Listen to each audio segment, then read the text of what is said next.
Last week, the Cocoa Tigers were tested against South Sumter. The Tigers trailed at the end of the first quarter, and they trailed at the half. But they turned to their dark side defense and their stellar rushing attack to outscore the Raiders 22-0 in the second half. Tonight, the Cocoa Tigers, Tristan Lane, Malachi Coney, Brady Hart, and Jamin Fox and company play in their 17th straight state semifinal. But they're going up against a team tonight that's a Cinderella story.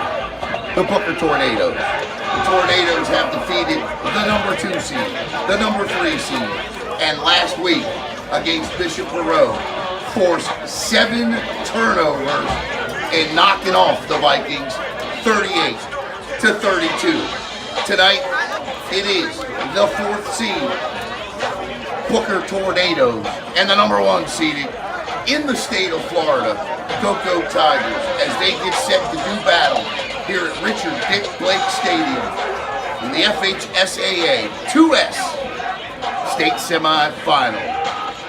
You're watching the Brevard Sports Network and the road to Tallahassee right here.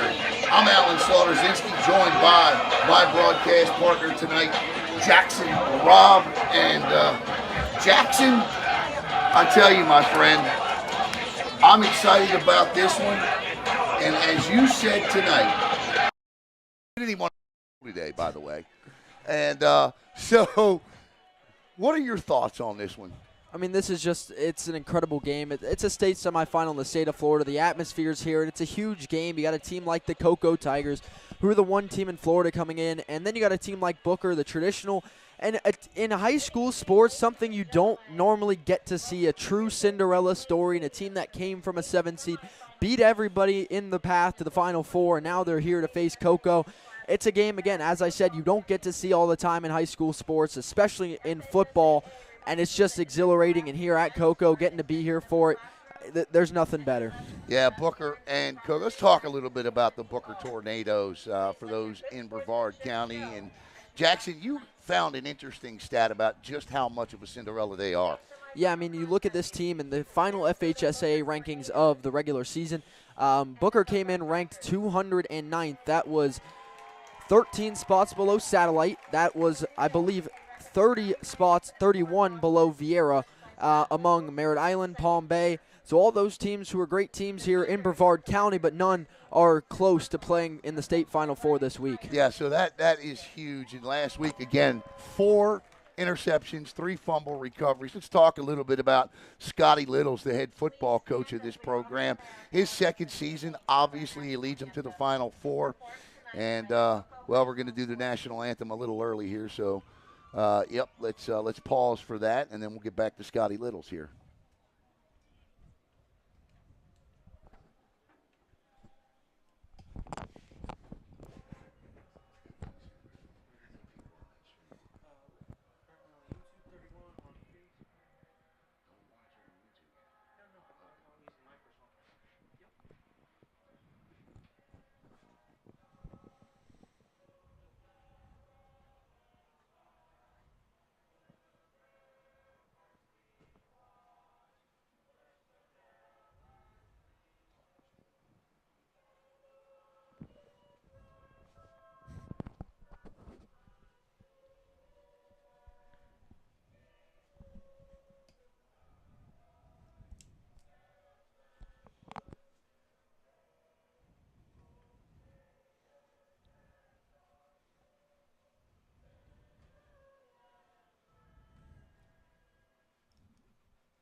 All right, the national, I apologize you couldn't hear it. They didn't turn the volume up. Let's get back to talking about head coach Scotty Littles. His second season here at Booker, 15-9 in 2 seasons. The most impressive part about what Scotty Littles has done is very rarely do you see a coach turn around a program as quickly as Coach Littles has done it. In fact, in the 3 seasons, Jackson, previous to his arrival here, they were 0-8, they were 1-8, and they were a 2-win team, a 2-8 win team. They were 3-24. He's done a heck of a job here. and he's got this team to the Final Four tonight. Yeah, absolutely. I mean, we've seen some rebuild stories and recently here in Brevard County, like the Titusville teams that have made this comeback, but being in the state Final Four in year 2 shows how much this man, Coach Littles, has turned Booker around and made them a name to look out for. They were a state team like Cocoa was back in 2005 to 2007, where there's some history there I'm sure we'll get to. But the fact of the matter is this is a program that is having a resurgence and in a big way here in only year 2 under a big head coach who's from Booker initially. He started coaching here in 2012, and Littles comes back here in 2022, last season to come back, and now in the state Final Four, doing a great job, no doubt. All right, you talked about that history these two teams have, and of course the Cocoa Tigers are led by head coach Ryan Schneider, who is in his 6th season with the program. Coach Schneider, 63-15. He's got a state title and a 2-time state runner-up. But the Tigers are in their 17th straight state semifinals or better, Jackson. They're 8-8 in this game. 8 times they've lost, 8 times they've moved on to the state championship with 5 state titles. However, Cocoa's run to and through this game began 17 years ago, and it began by beating a powerhouse of a Booker team who was 11-1 at the time. And I tell you what, Cocoa, who was 9-3, beats Booker. They advanced to the state semifinals.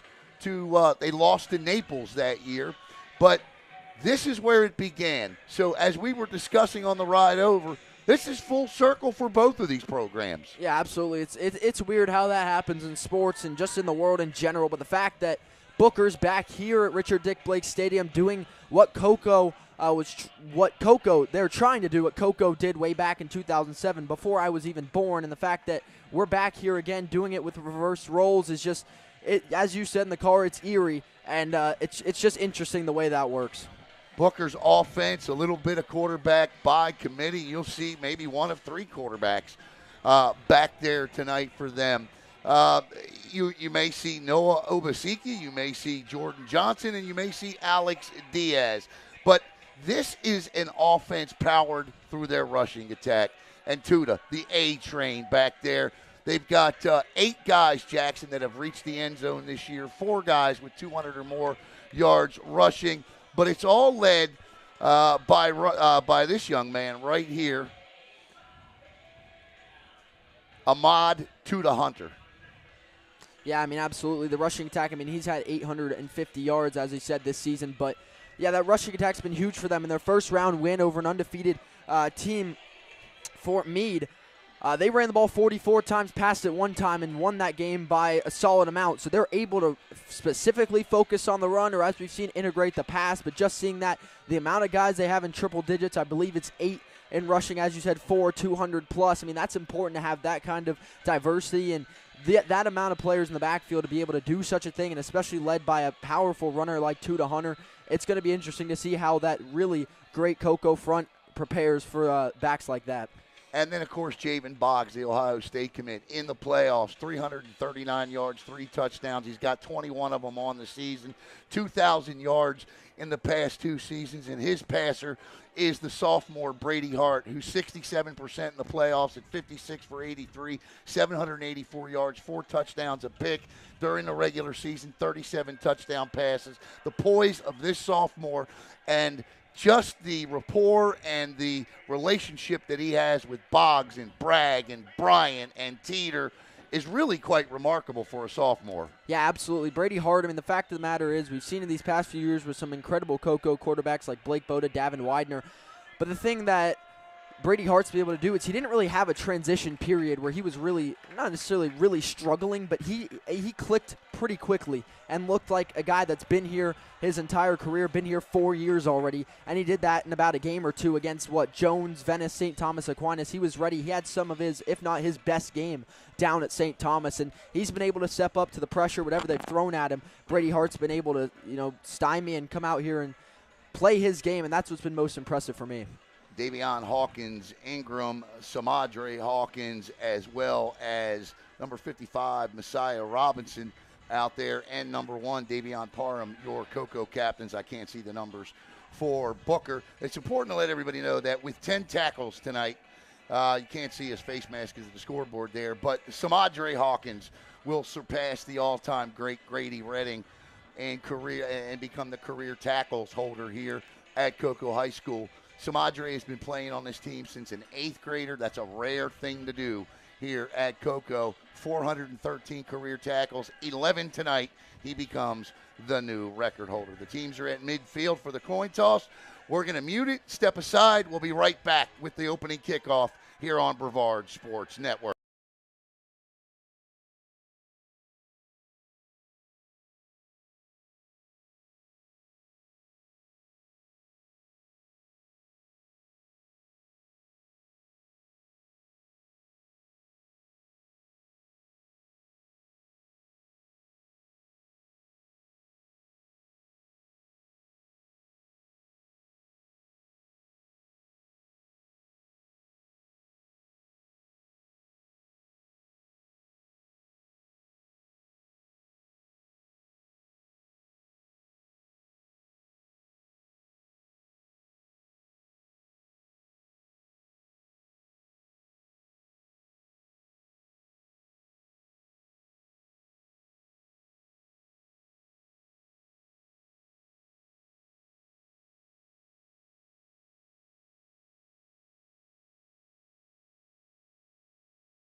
All right, we'd like to thank Gamers R Us here as we get set for the kickoff. Jackson Robb and Alan Slaughterzinski. Caleb Brown's going to be downstairs tonight. We're going to be trying something different. We'll see if it works. If it doesn't, we won't do it. But I also want to let all the people know from Sarasota watching tonight over in that area. Be sure to watch tonight. We want to welcome WWSB ABC 7 fans who are watching via their Facebook page tonight. Make sure you watch James Big Game Hill and Xavier X Factor McKnight tonight as they take you through another week of the high school football playoffs. Booker and Venice tonight in action. And 3 of the teams that the Tigers faced in that brutal schedule, Jackson, are all still alive playing in a state semifinal tonight. If that tells you anything about the difficulty of the schedule the Cocoa Tigers had this year. Yeah, that schedule is big in preparing them for games like this. But I will say for Booker, their strength of schedule wasn't to Cocoa's level, but they've played the best teams they've seen all season in the playoffs, and they've beaten all 3 of them so far. Yeah, there's no doubt about that. All right, kickoff. And that's a pretty good kicker there. And this ball will be fielded at the 1 by the Tigers. Out across the 15, 20, 25, still on his feet. And brought down is Tamarian Walker. And this is where you'll get a look at C.J. Bragg and the Cocoa Tiger offense. And they'll start with 4 wide. They always do. And likely Latricia Lane, the sophomore quarterback, has had one heck of a season over as far as these playoffs go. He battled the flu a couple of weeks ago and actually was in the hospital the Tuesday before Thanksgiving, but he's out. The Tigers actually start off with something a little different here in a bunch of formation trips to the far side, and it's a quick pitch, and the ball's out. And, boy, I tell you, ball's still out, and who's got it? I think Cocoa falls back on it that time. I'll tell you, that was a clear drop by Latricia Lane, and if Cocoa learned anything at all last week, watching the Bishop Verreau game, it is you can't do that. No, absolutely not. Cocoa's got to come into this game, level-headed, knowing what they can do in this kind of game. You can't play nervous. You can't play and have mistakes like that early. Throws hard, caught, great tackle over there underneath. Looks like number 8 on the stop for Booker. And if that's actually number 6, isn't it? That's Joe Dern. And that's a great job knocking it out in the flats by the defense for Booker there, not letting him have any run after catch at all and getting a hit on the ball immediately. And quickly 3rd down, but we're going to get an offsides on Booker, and that's going to make it 3rd down and 1 for Hart and the Tigers offense. Up front for Cocoa, let's give you their starting offensive line because they come in tonight, Jackson, with 260 pancake blocks on the season. The big guys up front are Jonathan Joyner, Jaquez Joyner, Messiah Robinson, Xavier Solis, and Damian Seymour. Actually, that was against Actually, it was enough for a first down, and that's a I fumble. think the ball came out that, again, and Booker's got it. And Booker has their 8th turnover in 2 weeks.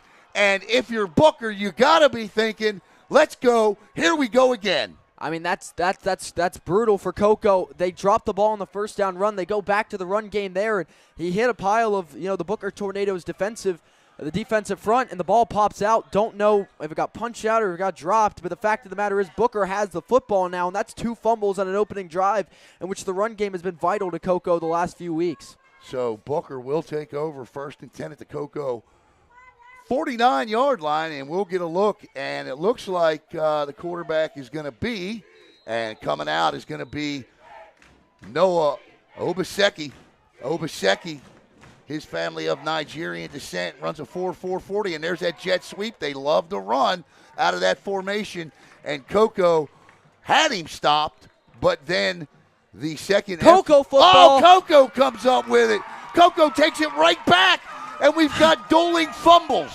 Just to let everyone know, it's not raining. No. It's a beautiful conditions, but the defense is forcing back-to-back turnovers, and that was a late play thing. They were chugging with the ball, getting up to 8 yards, and it's just a group of Tigers defensively, and the ball comes free, and immediately they pick it up. They know they have it, and now Coco takes back over in the same position they just had it. You absolutely love the second effort from the back, but a lot of times, and you see it all the time in the NFL, Jackson, it is that second effort that allows the defense to strip that ball away. 1st and 10 for the Tigers from the Coco 41. Hart now, I believe that's Malachi Coney back there, and they're going to do the same thing the other way with Coney with it. Coney gets outside. He's got room, and he'll be brought out of bounds and knocked 3 yards out, and that's going to be 15 more on Booker. Can't hit him out of bounds like that, and that'll be a Coco Tiger first down after the penalty, and that'll put the ball into Booker territory. Yeah, that's one you didn't have to have. They had him kind of wrapped up and corralled towards the sideline. He had a guy,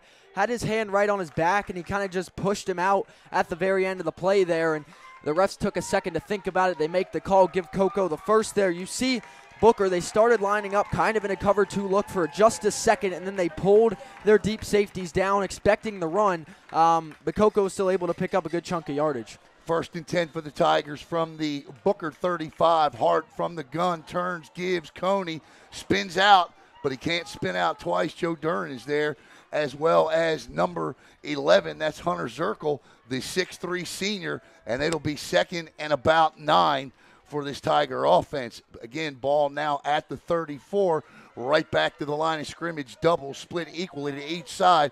Coney to the left of Hart. Yeah, DB is playing 5 yards off right now for Booker, giving him the receiver some space, which I think is the right call. They're showing blitz. They bring it. Hart in trouble.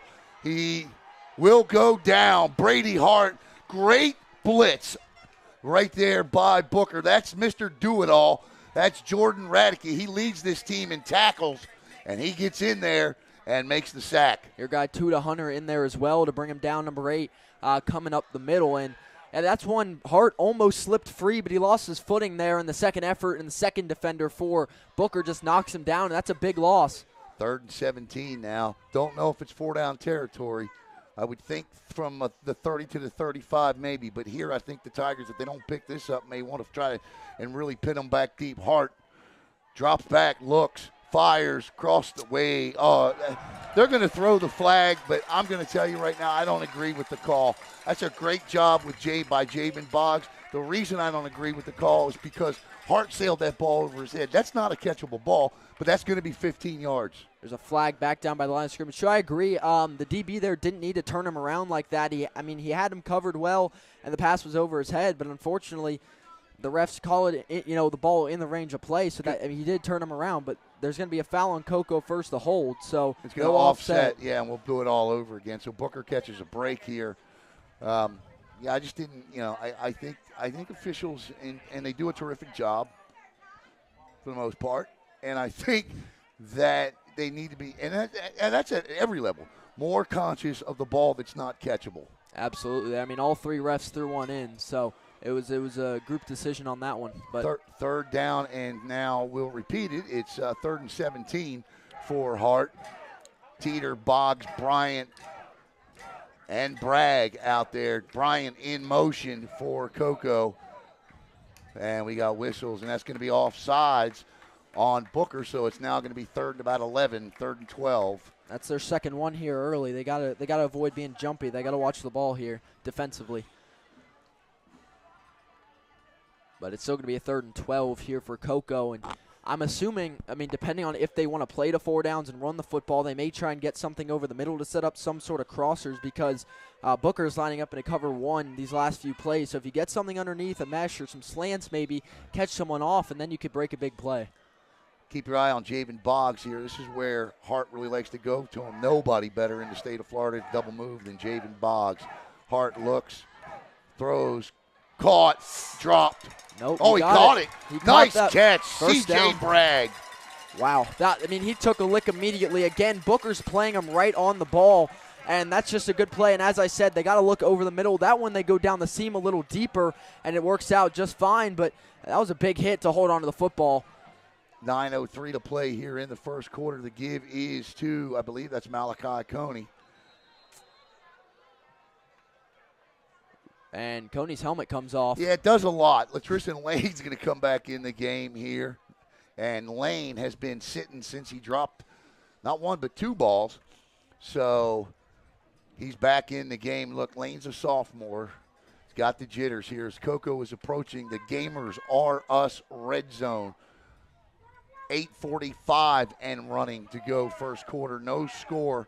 Second possession for the Coco Tigers. Hart sends Lane in motion. Wide receiver screen. Well blocked, but well played as well by Booker. Yeah, no space there. They were able to play, even while getting blocked, kind of edge to the sideline and give no space anywhere to go for Javen Boggs. And that's a guy there. That's why he's going to Ohio State, is his after-the-catch ability. And they're able to kind of eliminate that there by forcing him to the sideline. It'll be 2nd and about 7 now for the Coco Tigers. Hart nearly got him again to jump. Zirkle anxiously trying to come off of that end over there. Keep your eye on him. 4-down lineman, Jackson, a 4-2. And Hart looks, fires, throws, and that one too far for Javen Boggs. And I will say this about the Coco Tigers. Oh, actually, that was 3rd down, not 2nd down, so it's going to bring up 4th down. I will say this about the Coco Tiger passing game. The numbers have substantially gone down in each of the last 3 weeks in terms of passing yardage. And Coco going to go for this on 4th down and 7 here. You got to. Oh, got him again that time, and they catch him offside. And Zirkle has got to check himself there. He's got to be more disciplined, Jackson, at the line of scrimmage. Yeah, that's 3 now for Booker in this early first quarter. They got to be aware of that because Coco, if they know they can get him, they're going to keep trying that hard count all night. And I get it, it's a big game, but you can't succumb to the pressure on the defensive line. 4th down and 2 now. This looks a lot better of a decision than it did a minute ago. Ball at about the 16-yard line. They're sticking with 1 deep here. They've stuck with it, keeping the DBs about 5 yards off. Coco only needs 1 or 2. There's 10 in the box here, essentially. You got man up, but throws, caught, and Boggs will have, that's nobody but Boggs, will have a Coco Tiger first down, 1st and goal to go for the Tigers at about the worst spot you can have a goal to go, a 9 or the 10, but you'll take it. I mean, that's exactly what I pointed out there. They're playing that far off of them. Now they're going to press Boggs, which will be interesting to watch here. Turns, gives, run this time, and they were ready for it, and that's a good stop there by a blitzing linebacker. That linebacker was number 23 there. That's Darren, I believe. Is that Darren? Dajan Walton. Yeah, Abraham Brown coming in there to clean up there. But so far, Booker's done a fantastic job stopping the Coco run game. They got a great defensive front, and that time they try and get it to the edge, and he's just tackled. They fake the jet. They fake the counter, and this is going to be Hart. Hart will be knocked out at the pylon, and that'll be a flag on Booker, a late flag. They're going to call a late hit. If I'm Booker, I'm not happy about that flag. I guess they mark him out. I thought for just a moment he stretched across. That's a heads-up play by Brady Hart. He had 4 guys coming down. There's no way you're going to be able to probably get a pass off there unless you throw it away. But, I mean, he just stuck his head down and ran with it and, cut through a few guys and made it all the way to the goal line there. Personal foul. Now it's going to be hit to the head. Okay, I was going to say, if you're calling like a late hit, that's not a late hit. But he hit him in the head, and that you cannot do. And now here comes the big package for Coco, as I can't see a 4s in there. Still substituting. If you're Booker, you got to get set here. Yeah, they don't have and that's. They're still not set, and that's Touchdown, Coco Tigers. And with 7:35 to go, Malachi Coney has his 3rd rushing touchdown in as many weeks, and the Coco Tigers lead it 6-0. Jackson, to your point, finish it, because it's a big reason why he walked in the end zone. absolutely. They were still subbing on, and the guys they did sub on never got set. They were just floating off to the side. I mean, Coney got through with only one guy putting any contact on him, and he just shrugged him off. And Booker, you got to be set, and if you're on the field, you got to get ready for that, because you know they're just going to try and push it up the middle, and nobody was ready for that play. And the extra point attempt by Gunnar Trout, missed 2 last week, had 2 blocks, snap good, kick is up, and it's a Butte Clark.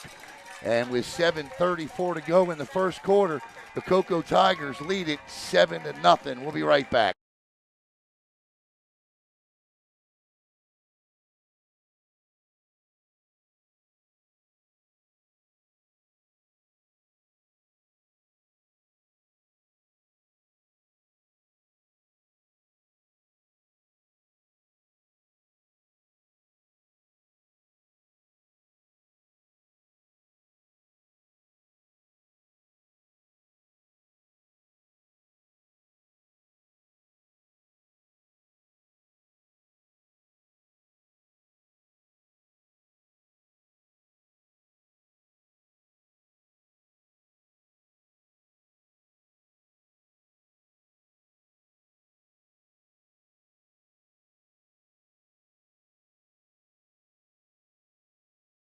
All right, welcome back to Richard Dick Blake Stadium. It certainly wasn't pretty, but it was effective, and the Coco Tigers lead this thing 7-0. As Gunnar Trout, who has 21 touchbacks this season on 71 kickoffs, puts this one at the 1. Booker across the 15, and that's where the Tigers will eat the return game alive, which averages 27.5 yards per kick return, Jackson. And the Tigers were studying some film because they got on him pretty quick. Yeah, that one, a lot of missed assignments. I just saw plenty of Coco Tigers go unblocked in between 2 guys, and that was at least 4 or 5 Tigers were just on him immediately, and now you regret taking that out instead of letting it bounce. Alan Slaughterzinski and Jackson Robb with you. We'd like to welcome all of you watching here tonight on Brevard's Choice for Sports, the Brevard Sports Network. And, of course, we'd like to welcome those of you watching on WWSB ABC 7 and their Facebook page as they share the stream tonight. Jet Sweep. And that's Josiah Booker, and he's their leading all-purpose yard guy. He's a 3-star receiver with offers from Florida State, among others. That's a guy to look out for them offensively no matter what. But Coco learned their lesson. Even though they got a fumble recovery on the first jet sweep, they would have given up about 8 yards. That time it goes for none. So good adjustment by Coco's defense, and that's something they're especially good at, is adjusting in the game to find out what that team wants to do. And we knew coming in that Booker liked to run that jet sweep. 7 minutes to go here in the opening quarter. The Tigers lead it 7-0. High snap, and Coco, that dark side defense, which allowed just 84 total yards to Donnellon, eats up that rushing attack. Yeah, I'm fairly sure I saw a flag get thrown on the near side, but I think it's blocked out by coaches. If not, still a fantastic stop there. And we do have a flag. We're going to have an illegal shift, and I think you decline this. Yeah, they do. Yeah, it's another great play by Coco defensively. Again, they're playing one guy deep for just a moment, but the second they see the formation, every time they bring him down and play shallower, and that's where they're just getting through. And I don't know much about Booker's offensive front, but Coco's defensive front is top of the state, and they're getting through every time so far. Up front for Booker is Aaron Campbell, Jaleel Williams, Eric Carlton, Jazerin Jones, and Javier Pastor. And they'll bring a whole host of players in. Also coming in sometimes on heavy packages is Jordan Radicke. That guy plays everywhere for Coach Littles. Yeah, I don't know if there's a flag or they just respotted the ball, but now it's 3rd and 8.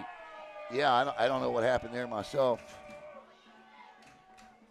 And that could be offsides. It's not. Throws, caught, and I'm not sure what that was all about. But that's a free ball. No. Drop the ball. Incomplete. Okay, so It'll be 4th down now and 8 to go, and Booker's going to have to punt. That's a costly drop, too. He's coming right back to the ball. That's his to make a play on, and it just bounces off his hands there. And again, Coco gives the receiver some space there, but they're not playing over the top right now. They're playing on these receivers, and that's the first pass we saw, and it just falls incomplete off a drop. Back deep for the Coco Tigers. I'm not sure who that is. Nicky Teeter or well, we'll find out in a minute. And good snap, and the Tigers will block the return, and they say, get away, get away. He's going to pick it up, and he's going to start across the 50, and that was Malachi Coney. Malachi Coney returning. All right, punts. no, that's number 8. Oh, number 8. That should Nathan be Chase Chason. Yeah, Chase. That's who it is. That's the normal punt returner, but Coco. Donovan Williams says Booker running NFL street plays. Yeah, I mean, listen, the one thing about Booker that I noticed watching, I watched a lot of film on them over the last couple of days, and I was telling you before the game, their predictability running the football, generally everything Booker does is out of the jet motion. It is. They're either going to give the ball to the jet guy. If they don't, they're going to counter back. They got 2 type of H-backs back there that'll come down and block down. Now, if I know this, Coco knows this. So the predictability of the rushing attack will likely hurt this football team tonight if they don't do something different. Yeah, absolutely. I think every game in the playoffs at this point, you got to come out with a different game plan for depending on your opponent. As I talked about in the pregame, in their first game of the playoffs, they ran 44 times and passed once. Well, that's not going to work against a team like Coco. So obviously that's not going to be the game plan. But in doing so, you have to shake up some of the formations and the plays you run out, because right now they're just running the ball, and the only pass they threw was a comeback behind the line of scrimmage. So they're not attacking Coco or really challenging them. The Coco defensive front is going to bow up there, and you want to see something new. If you're Coach Littles, you need to challenge the Tigers over the top. Throw the football a little bit. Hart does, and that is great coverage there by number 7 for Booker. That's Abraham Brown III, the 6-foot junior. I mean, look, I watched film on their quarterback, Jordan Johnson. He can throw. He can drop dimes. Yeah, we haven't seen him in the game yet, but, yeah, again, they just haven't been throwing the football there. Coco, that's good defense by Booker on that pass to make sure it drops to the ground and bring up 2nd down. And, again, I like how they're playing defensively. They're giving the receiver some space for Coco because they don't want to let him get an open space and go over the top. All right, 2nd down and 10 for Hart. Empty backfield. Trips bunched far side. Hart looks, fires, throws underneath. I don't know what kind of a tackle that was, but he just threw a shoulder at him and didn't bring him down. DJ, who is that? Number Xavier 14, Chappell. Xavier Chappell. So there's another receiver outside of the 4 that the Tigers normally throw the football to. And that time the Tigers pick up a 1st down, 1st and 10 at the Booker 46. This is Latrician Lane. Lane with room. Cuts through, still on his feet. Lane will pick up 9, maybe 10. He may have close to, if not, another Coco Tiger 1st down. And we'll see what they do here. It's going to be 2nd and short. I love to see Lane getting the carry there again and holding on to the football. Hart looking. The Hart locked on that time, and he's going to be sacked. And that's a great play by the Booker defense. In there on the sack was number 18, Tyron Wortham. And I'll tell you what, Hart got caught locking in on one wide receiver that time. He didn't look anywhere else but to the left side of the football field. And Booker made him pay. 3rd and 15 now, 5:07 to go here in the 1st quarter. Hart turns, looks at Adam Franco and Ryan Schneider to see what the signal is. Big play here for Booker. Hart looks, pulls it down, runs, throws, caught underneath, and that is a Coco Tiger 1st down. And as much as he got caught looking one-sided last time, that's a great play by the sophomore to work himself out of trouble and find DJ Bryant. Yeah, that was a lucky play for Coco. That was fantastic coverage by Booker. Definitely put a lot more into coverage that time, and they're lucky the defender that was on Bryant actually slipped down, not all the way, but down to his knees there, and they complete the pass where it was great coverage everywhere else. This is Javen Boggs on a wide receiver screen, which is essentially a 1st down run for Coco, and they're going to pick up Yeah, 8 yards, 2nd and 2 now for the Tigers as they are back in the Gamers R Us red zone, and we're going to hit the water break here. All right, Jackson. So far, I mean, it's tough for me to say that Cocoa, they do it well, but a couple of good plays and then a bad one.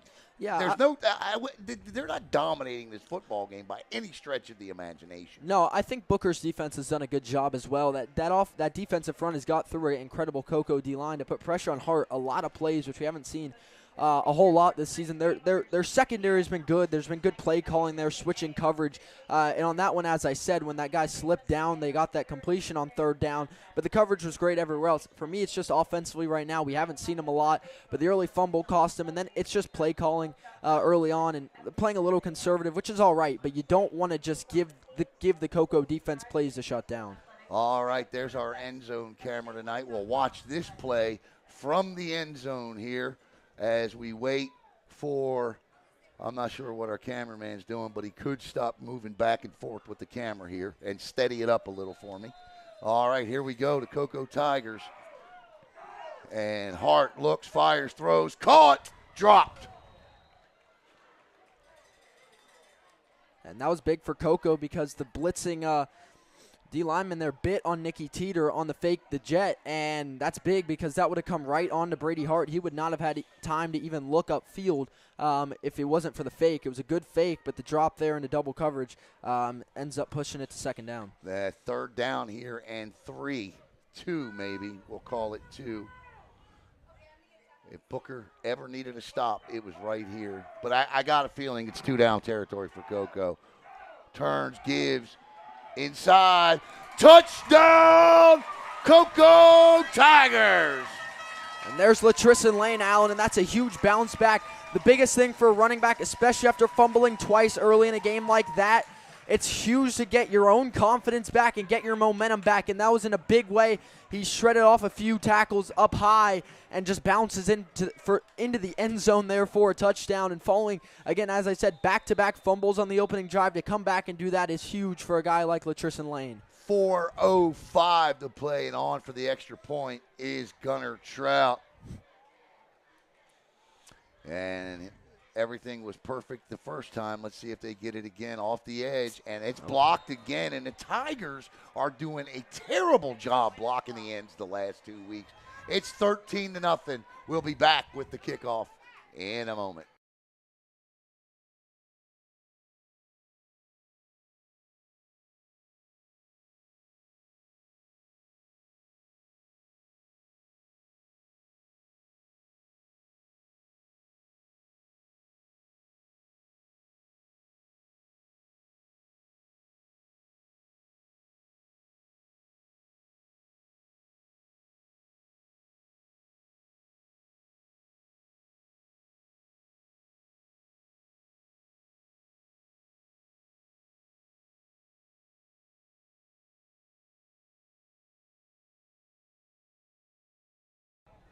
All right, here we go. It's going to be 4:05 to go. Jackson's going to do the play-by-play in the second quarter, and I'm going to do the color commentary. We're going to switch here.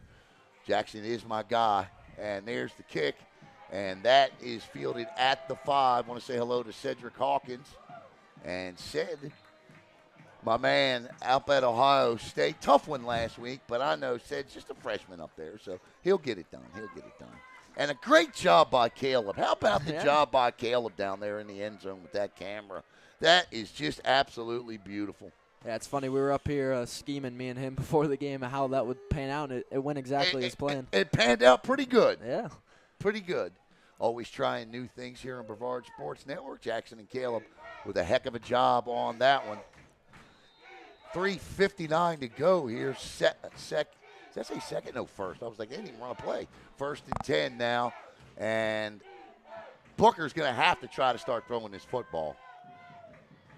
And there's a quick, Abasiki keeps it and nowhere to go. Here's the other thing, and that's 4 yards. But here's the thing nobody has been able to do on this football team in 17 years. You cannot run east and west on this football team. You can't do it. No, the speed is too great. I think the thing is here, too, Coco isn't playing. That play, they had nobody deep, and I don't know how much Booker likes to go deep over the top, and Coco's got some incredible players in the secondary, but Coco's not really honoring that right now. They're playing shallow. This time they dropped 2, so a little different set this time, but last time it was all in on the run. Scott, we love to incorporate the scoreboard, but normally we do things like that, and there it is again. Obaseki goes down. Normally we do things like that, but Gamers R Us paid the entire FHSAA fee for the last 2 weeks, so that's why the bottom banner is up on the bottom of the screen.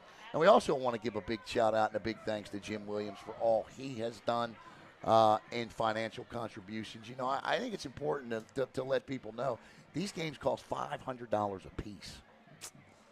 $500 a piece to broadcast. Yeah, that was that counter play we looked for earlier. They've run the jet sweep every time. That time they fake it. And, I mean, Coco just slid over. Those linebackers they were on that. And that's what you look at there. They had a spy ready for that kind of play, and they attacked it immediately. 3rd down and 8 here. And this is the jet sweep. But right now, the Tigers just nowhere. I mean, he had nowhere to go. He ran out of bounds before he ever got touched. He had to. Josiah Booker was just pursued by Hawkins Ingram. And it's 4th down and 7. And now Booker's going to have to punt again. Yeah, the thing for Booker here, and one of my keys we talked about last night is, I mean, as the underdog going throughout the whole playoffs, that hasn't stopped you in a game like this. I get Coco is the #1 team you could face in any classification. And I'm not saying there's really any answer to beating Coco, but you got to go out here and play like that underdog mentality. You can't come in worried about this game. And, I mean, so far they're playing their game and it's not working, but they have to have a backup plan and build in something to find some success offensively. Booker is not – I watched that game. I was able to get my hands on a copy of that game last week, and there's the punt, and that's a beaut. And, oh, my goodness, that's gorgeous punt. And it'll be down at about the 22 to be a 58-yard punt. That'll be his longest of the year. 2:13 to go. Let me get back to my point here. Booker is not doing the things, and obviously a lot of it – listen – for those watching from Booker, Coco's a different team. They're not Bishop Verot. They're not Fort Meade. They're not Lemon Bay. You know, I mean, Coco's schedule this year was I think the 4th or 5th toughest in the state. 3 of the teams that they played this year are playing in state semifinals tonight, including St. Thomas and Venice. Absolutely. So, you know, there's a reason why Coco does this. Yeah, I mean, you got to offensively come out, and you can't run 3 run plays in a row. Right. That's what I'm all for sticking with what gets you to this point as a Booker team as a 7 seed. But when it's not working, it's not working. Look at this run. Nice run there. I believe that's Nikki Teeter. Nikki Teeter with a great run. And look, I mean, as broadcasters, and even though we're Brevard County, I want to see a good competitive football game. You know, it's a lot funner broadcasting close games than it is running clock games. 1st and 10, 1:59 to go here in the first quarter. And Malachi Coney that time will lunge ahead for a gain of maybe 4. Yeah, he had the left side open that time. Good pull by the D-line to seal the edge, because if they don't, there's not really anyone out there to stop Coney. So that's a good shift by the D-line to get out there and close off the edge of that line. Coming up tomorrow, the ACYAA All-Star game starting at 2 o'clock. I'll actually be making a trip over to Orlando for the Portage, Indiana Indians as they visit to play in the Pop Warner Super Bowl. Brevard Sports Network has been contracted for the last 4 years to cover them. We're doing it again this year. 118. Boggs in motion out of the backfield, which was unique. Throws. That's up in the air. And is that intercepted? I believe that's intercepted. And yes, indeed. Yes, it is. Second turnover of the game there, and that's cover 2 for Booker, and they're playing off the receivers, and that time, that's another one where Hart kind of just stared down his guy, in my opinion. They had a guy wide open in the flats over here, nobody on him whatsoever, uncovered entirely. This side of the field had far less coverage, and he throws into double coverage. It's tipped up, and as we talked about last night, they have 18 picks by 10 different guys. If that ball goes up in the air, everyone on the field on that defense is capable of coming down with it, and that's one you just can't throw into coverage. It's a ball-hawking secondary for sure. Ask Bishop Verot. 1:06 to go here in the first quarter, and life now for Booker, but they must take advantage of this possession as they are inside of Coco territory for the first time here tonight, essentially. And that's a good play action. They're going deep, and I like it. He's wide open, and he just hung the ball up there, and that is indeed face guarding and pass interference. That's going to be 15 yards against Cocoa. And that's what I was saying earlier. Cocoa wasn't honoring the deep ball, and you got a 3-star like Josiah Booker. He was wide open. That ball was underthrown. If that one's placed ahead of him, that's a touchdown by far. And now Cocoa has to be weary of that because the deep ball, we hadn't seen it at all, and now they get one, and that's a huge penalty and a big play to set up a Booker first down. In our they're right at about the Gamers red zone here as Booker gets ready to. Now, I was going to say, they got to back that up. That wouldn't be a spot foul. Yeah, no, that's a 15-yard penalty. So Booker will have the ball 1st and 10 at the 31, and the quarterback severely underthrew the football. He just hung it up there. He's got to cut that ball loose a little quicker. If he does, he hits Booker in stride, and it's 6 points. Yeah, I mean, they're lucky with the penalty there because now you have Cocoa on alert for that play. But Cocoa's still running shallow here in this formation. Booker off the field. Now they're going to change it up. Cocoa still playing low with only one guy higher than the rest. This is Obaseki who gives, and we got flags and a whistle, and I think this is going to go against Booker. Oh, it's against Cocoa. They called the offsides on it, and Caleb, our guy, I hope, is getting into position down there. I saw him running down. He's down there somewhere. All right. Zoom in a little bit if you could for me, buddy. There we go. Okay. 1st and 5 now for Booker, though. This is a good setup for them to show that offense and see if they can get some points on the board with an opportunity. And here we go here for Booker. It is 1 minute to go. The sad part for Caleb is if they don't score here, he's going to have to run all the way back down to the other end. Oh, the bad snap, and he still manages to get into Zirkle. Zirkle will lunge forward. You got to execute here. And actually, that's Obaseki in there. And the interesting thing about their quarterback by committee is also in there doing some down blocking, playing the tight end, is another quarterback, Alex Diaz, who was in there doing some blocking. Obaseki, of course, the speedster, is in there now.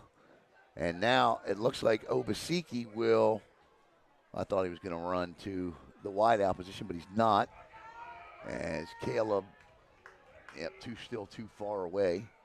2nd and 2 now for the Tornadoes. And Booker's in motion. They fake and come back to the counter. Cocoa is absolutely ready for it, but they only needed 3 yards for a first down inside the Gamers R Us red zone. And this will take us to the end of the first quarter because the clock is stopped with the sticks moving. It'll start.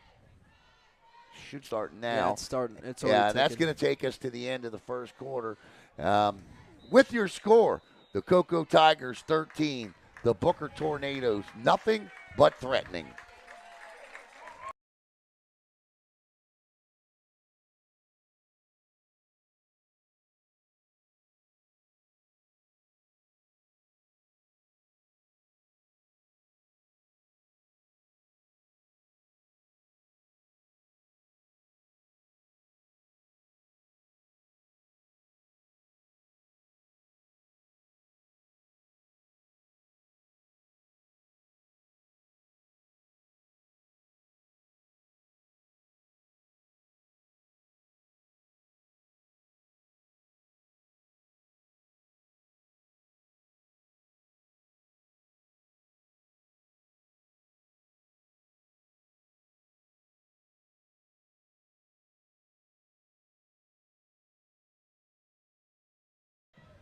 All right, welcome back here as we get set to start the second quarter.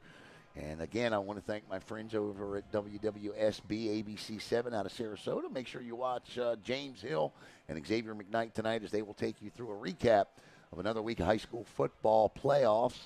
Booker and Venice, I believe, live from the Sarasota area. And here to call the second quarter, my guy, Jackson Robb. 1st down and 10, Booker in the Gamers R Us red zone. They fake and the counter that time picks up about 5 or 6 yards. They go back to the counter on 1st down and pick up a good chunk of yardage there to keep moving it deeper into the red zone. Coco's defense, we saw it last week, Jackson, against South Sumter. as good as they are, they do tire. So you can't leave them, This is a solid drive by Booker. And listen, they got a great field goal kicker who went 3 for 3 last week. Even if they don't get in the end zone, they've got to come out of this drive with points. Second down coming up here for Booker, and we're going to have a timeout. And none of the Booker coaches look happy to take this one, but the clock stops. 11:25 to play in the second quarter. Score still 13-0, as you see on the top of the board for the Tigers, but off the interception here, now driving is the Booker Tornadoes. They have second down and about 5 coming up from the Cocoa 13-yard line. And Miss Kamika is exactly right. I hope he's got another way to watch it as well, because he gone. He gone.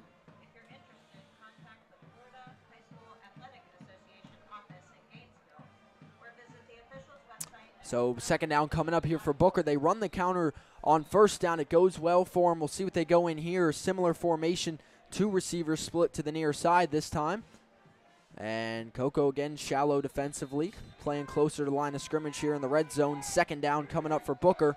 They bring the man in motion. They fake the jet, handoff right up the gut this time, and a big hit at the line, driving him back. We'll see if the second effort was enough. It's not, so it's going to be 3rd down and 1 now for Booker inside the Cocoa 10 for the first time all night. And the other thing I'd like to see is that they need to, they need to hurry the pace up a little bit.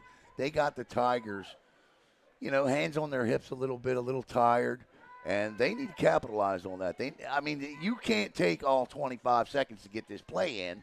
You need to be right back at the line of scrimmage, pushing this ball across that first down marker. Cocoa's played tempo all night offensively. Booker taking their time. 3rd down and 1 at the Cocoa 9-yard line for the Booker Tornadoes. Man in motion, they give to him. Up the middle, flag down. And that would have gotten him a first down, but illegal motion. I was going to say he was in motion when the ball was snapped still, and I think that's what they're going to get him for, and that's going to negate the first down. And there's the illegal motion, and now it's going to be 3rd down and 6 for Booker. He turned towards the line of scrimmage about 2 steps prior to the snap, and, well, it's not the Canadian Football League, so you can't do that. 10:33 to go here until the half, and Booker shoots themselves in the foot on a big 3rd and 1 because Tuda had that first down. 3rd down and 6 now for Booker at the Cocoa 14-yard line. 10:25 to play in the first half, and a big 3rd down coming up for the Tornadoes in their best territory all night offensively as Cocoa brings in